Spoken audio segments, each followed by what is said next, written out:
bugün elə bilirlər ki, saqqalı qoyuruq ki,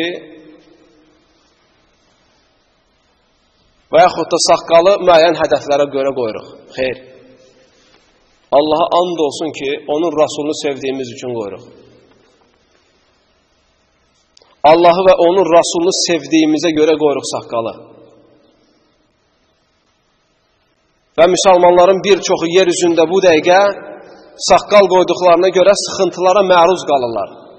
Təzyiqlər göstərilir onlara. Ola bilsin işindən məhrum ola, işindən qovula, işini tərk edə.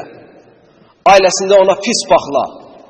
Ola bilsin ki, yaşadığı dövlətdə saqqal qoyduğuna görə pis-pis ləkələr, pis-pis damğalar yiyə və ittihamlar yönələ ona tərəf.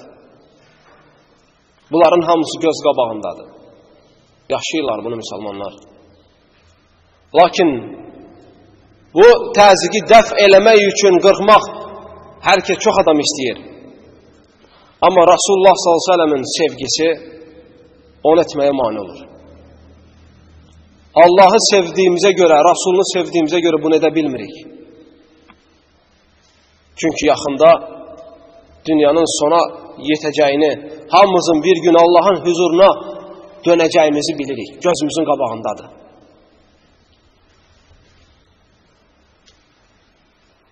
Ona görə haramlardan qaçırıq. Çünki sevirik Allahı və onun Rasulunu.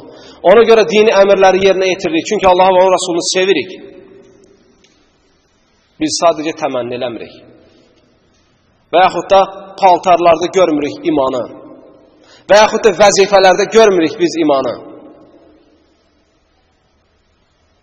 İman qəlbdə olur və onu əməllər təsdiqləyir.